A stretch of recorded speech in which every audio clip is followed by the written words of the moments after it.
hindi nyo ginamit yung pondo ninyo para sa mga pasyente? Eh di wala kayong sobra. Di ba? Ngayon, binantayan kong pinapirma ko sila ng committee. Sa gitna ng mga issue at kontrobersya na kinakaharap ng PhilHealth, muling naging usap-usapan ang integridad at serbisyo ng ahensyang ito sa publiko. Isa sa mga mambabatas na nagpahayag ng kanyang saloobin ay si Senator Bongo. Sa kanyang naging pahayag, binigyang diin ni Senator Go ang importansya ng transparency at accountability sa PhilHealth. Aniya, dapat tiyaking maayos ang pamamalakad at napupunta sa tamang serbisyo ang pondo ng bayan, lalo na't ito ay nakalaan para sa kalusugan ng mamamayang Pilipino. Nagpahayag rin siya ng suporta para sa masusing investigasyon kung may mga anomalya o katiwalian sa loob ng ahensya. Para sa kanya, hindi dapat baliwalain ang tiwala ng publiko, bawat sentimo ng pondo ay dapat sinusulit sa serbisyo.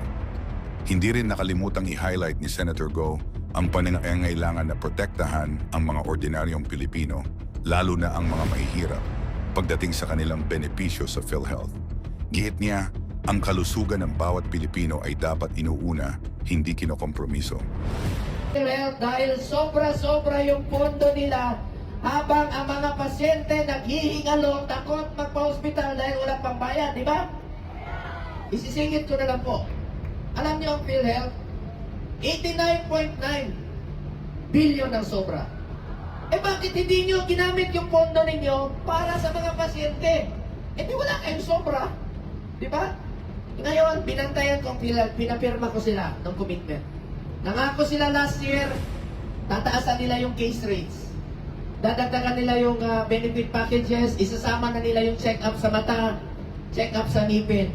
At itong Super Health Center, gamit na gamit po ito dahil dito na po kayo magpapakonsulta pag napa-accredit na po ito ni Mayor sa konsulta program ng PhilHealth. Nangako ang PhilHealth, isasama nila itong mga check-up, yung operasyon sa puso. Ngayon, pag emergency packages po, alam po ni Doktora Congresswoman yon na isasama nila, tataasan nila, mga 500,000 na lang i-cover nila pag emergency cases. Ngunit hindi po nagtatapos dyan ng ating pinaglalaban. Marami silang pulisiya na masyado nang matagal at anti-poor. Alam nyo ba noon, bago ko na-discover itong single period of confinement policy, meron silang pulisiya pag na-admit ka ng pneumonia sa loob ng 3 buwan, ibawal i-cover muli ng PhilHealth. Kalukuhan yun, tinanggal na po nila effective October 1. Meron pa silang pulisiya na 45 days lang ang i-cover ng PhilHealth. E paano na lang kung na-admit tayo ng 50 days? Ngayon po, tinanggal na nila yung pulisiyang yun. Huwag kayo mag-alala. Bilang inyong chairman ng Committee on Health, tututukan ko po ito para sa Pilipino. At hindi po ako titigil na pabantayan ang PhilHealth. Ngayon, salamat sa Supreme Court. Meron na silang, kita nyo, daming lumalabas ngayon sa Supreme Court na kung mismo yung maestrado, 7 million yung kanyang hospital billing, ang sinagot ng PhilHealth, 50 mil. Eh kung ginamit nyo yung excess funds, edi sana nabawasan yung binayar na cover ng PhilHealth. Ngunit, hindi dyan ang punto ko. Ang punto ko yung mga mahihirap. Marami pong mga pasyente, buntis, nanganak sa sidewalk dahil takot magpa-hospital. Namatay po yung mag-ina. Meron pong provincial health officer ng Camarines Norte na-admit 4 million ang bill niya. Ang sinagot ng PhilHealth, 27,000. Na-admit sa muli, 6 million. Ang sinagot ng PhilHealth, 29,000. A total of 57,000. Wala pang 1% ng hospital billing niya. Magkano yung kinalta sa sweldo niya? 200,000. Nalugi pa siya, namatay pa siya.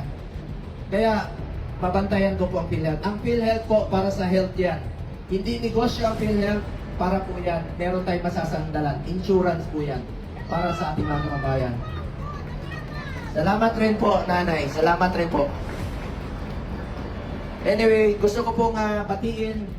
Nauna na yung aking about PhilHealth. Gusto ko pong batiin, of course, ang ating mga opisyalis rito, no? Ang ating minamahal na Mayor, Sir, maalala ko, that was last year. Nandito rin po ako sa visit natin dito. At salamat po. Full support po ako rito. kung ano pong makakatulong pa rito, mapapalawak pa natin yung serbisyo. Salamat po, Mayor Luigi Goriseta, palakpakan po natin. Vice Mayor Edsel Vivo Gerochi, palakpakan po natin.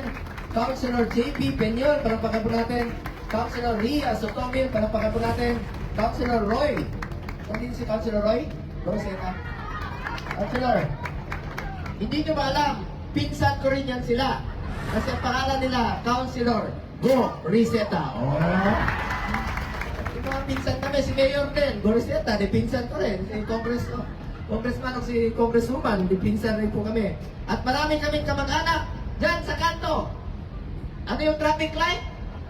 Oh, di kamag-anak rin namin. At saka dito rin po ang ABC President Lodovico Alfaro, palakpakan po natin. Mga kapitan, full support po ako sa inyo, yung inyong extending your term of office at ano pang makakatulong sa pagpapalawak na inyong serbisyo. Unahin lang po ninyo, tulungan yung mga mahirap natin kababayan. Full support po ako sa mga barangay official. Nag-file din po ako ng Magna Carta for Barangay Health Workers din po. Pag may sa batas na ito, may mga benepisyo na po kayo. Ngayon, gusto ko rin pong pasalamatan Doc Kerwin Matthew Saldariaga, ating SK Municipal Federation President. Ang aking another pinsan ko from Calino, Vice Mayor Andrew Gustilio, palakpakan natin, Guren, na mali lang yung spelling. Ang ating mga municipal health officer, health officials, Dr. Carion Borda, palakpakan po natin. Dr. Francis Paul Octavi, palakpakan po natin. Ang aking kaibigan, si Councilor Johnny Yang of Iloilo, salamat kid sir. Ang aking Chief of Police, Police Major Daji De Lima, palakpakan po natin, sir. Alam nyo, mga police, military, uniform personnel, inuna po namin ni dating Pangulong Duterte, doble ang sahod ninyo noon at hindi magiging successful na labanan ng kriminalidad dahil po sa inyong serbisyo. Palakpakan po natin ang ating mga uniform personnel. Palakpakan rin po natin, DHW, mga BNS, palakpakan rin po natin. Department Health, LGU, RHU staff, barangay captains, kagawad, SK officials, at nandito rin po ang aking kaibigan na si Mr. Efectivo Philip Salvador. Palakpakan po natin.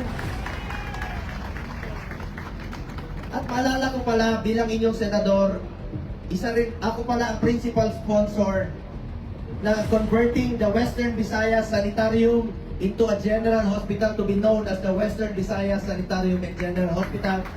At sabi ko po kay incoming Congresswoman Cathy Goriseta, pag dating ng panahon kung papalarin po ako, magtutulungan po kami, lalong-lalo na po sa usapang kalusugan po dito po sa Iloilo. Inyong hospital, kung kailangan isapatas natin, magtulungan po tayo dahil mas alam po ni Doktora ang trabaho. Mas alam niya po dahil doktora po siya. Hindi naman po ako doktor. Salamat po! Salamat po, Nay. Anyway, mahal naman ko kayo dito sa Iloilo. Ngayon, bilang Chair